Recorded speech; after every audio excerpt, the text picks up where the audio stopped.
up, everybody? Thanks again for tuning in to Sneaker Nation TV. I'm your host, EP.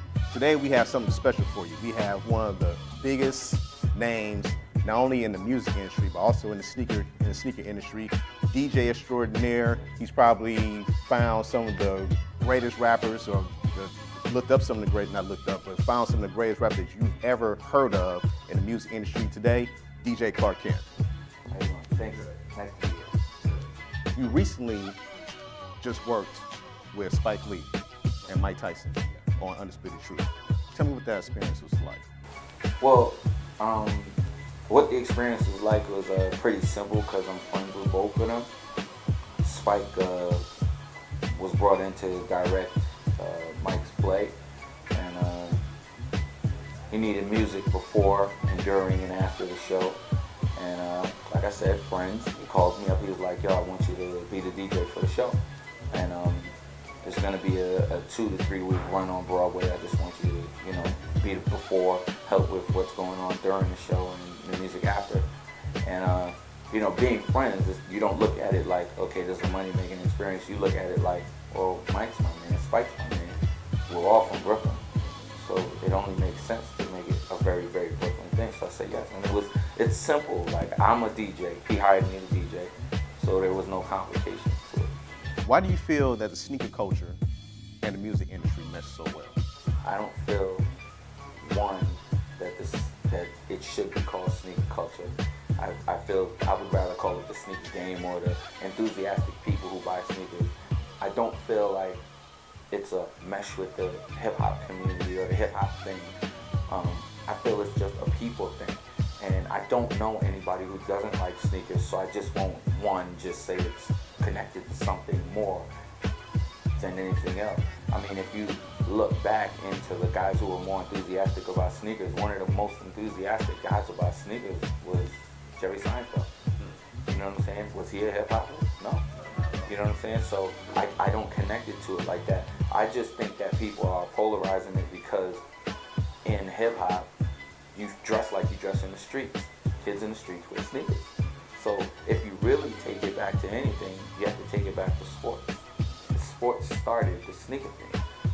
So I would say it meshes better with sports. Sports was one of the things you did in the streets. Sports was one of the American dreams for kids in neighborhoods that are less fortunate.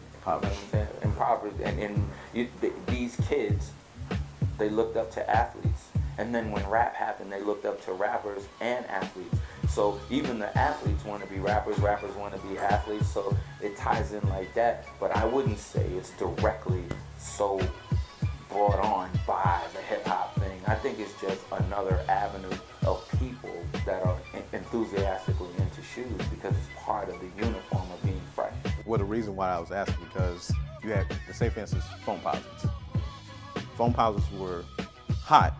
But it seemed like when Wale started wearing them, or he started ending up on all the sneaker blogs, or it just exploded, and everybody started wearing them. If that helped the community of enthusiastic sneaker buyers get into foam posits, then that's only because they're clearly driven by the hype. They weren't clearly driven by the shoe, because when foam posits came out in New York, Maryland, DC, Philly, in the I-95 corridor, we wore foam posits. You know what I'm saying? We were into them. Wale is from the I-95 corridor. He's truly into foam posits. You know what I'm saying? So anybody else is getting into them now, if that was what helped them get into it, then they're just driven off the hype. If you went to Texas when foam posits came out, you can get them for $89 in the outlets because nobody was buying them. They were on shelves. So we would be out of town and see them, and we cop because we're going, okay, we're winning. You know what I'm saying? But it wasn't about anything but the fact that we liked the shoes. Wale liked the shoes. If they like the shoes now because of Wale, then they're in the hype. If they're not liking the shoes because they understand what foam does, you know what I'm saying? If they're not liking the shoes because it's just a good shoe, if they're liking the shoe because Wale was wearing them, it's pretty sad. You look at, let's say, a certain brand like Adidas. You see all the people that they signed to help push their brand. 2 Chainz, Nicki Minaj. You also have Big Sean. Do you feel that shoe brands signing artists to help push their brand is a help? I just think they're trying to capitalize off of what they believe is helping sell shoes. Like I would challenge anybody to say, are you buying a shoe because 2 Chainz won? I would challenge anybody, are you buying a shoe because Nicki Minaj is wearing it? If that was the case, you would see 2 Chainz' own shoe. You would see Nicki Minaj's own shoe. She might be able to sell a certain amount of shoes because of her being Nicki Minaj and because she has a certain number of fans, but I haven't seen them go, you know what, let her design a shoe. They let a designer, Jeremy Scott, design shoes and kids went for it. Big Sean didn't do a stretch to a shoe. He made a red Pro model. No, let him design a shoe. Let's see if he sells shoes. You know what I'm saying? Let's see if he can move 100,000 pairs of shoes.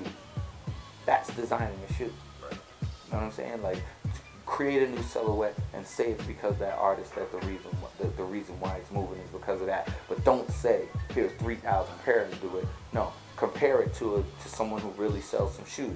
Compare it to shoes that really sell. Put up a shoe, design it, make the same amount that you make on another shoe, put it in a store and see what happens. You see Air Force Ones get made, they make 100,000 pair of white on whites at a time.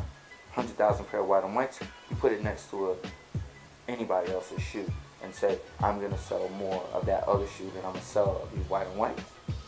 Try it. Yeah, show me a rapper that can do that. It probably can't happen.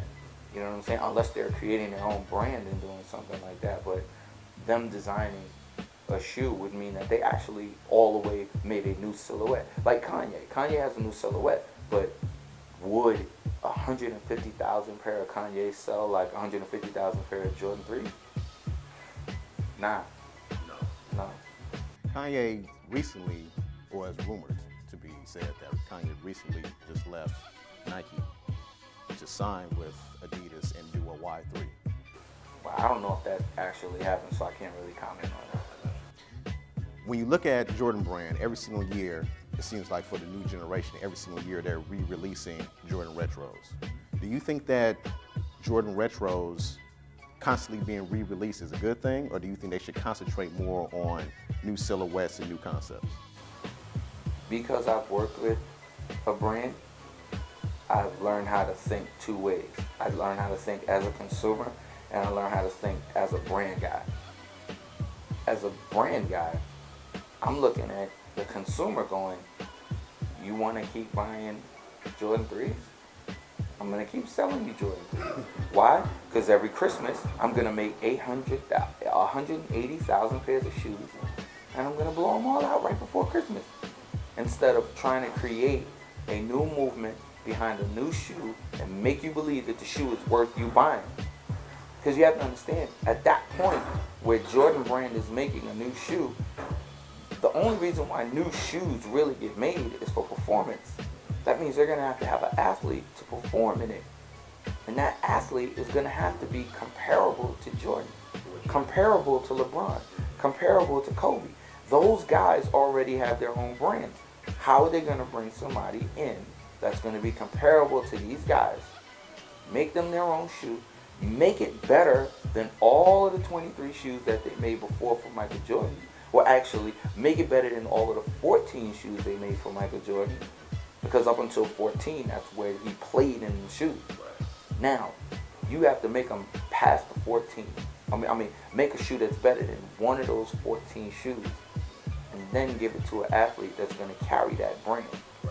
Of course, everybody knows that you're huge when it comes to Air Force Ones. Huge fan of them. Mm-hmm. From the B-spokes to, wherever, to designing your own, the 112. How do you, the 112, I'm sorry, the 112. How do you feel about the Air Force One transforming into the Lunar Force One? In all honesty, when I first saw it happening, I was like, come on, it's the Air Force One, it's a classic, you can't, you know what I mean? But I guess as things progress, if it's changing it but not really hurting it, I'm cool as long as you don't stop making regular Air Force Ones. I have the ability to decide whether I want to wear Lunars, so I'm cool. Once you try on a Lunar, you probably want to wear it. It's really comfortable, but I want to wear the Lunars that have the upper from a regular Air So like the city pack that came out, they had Air Force One uppers on lunar bottoms. I'm cool with that. If it's all the hyperfuse and all that extra stuff, I could do without it. I'm not hating it. I'm just like not loving it. We just a second ago we mentioned the 112.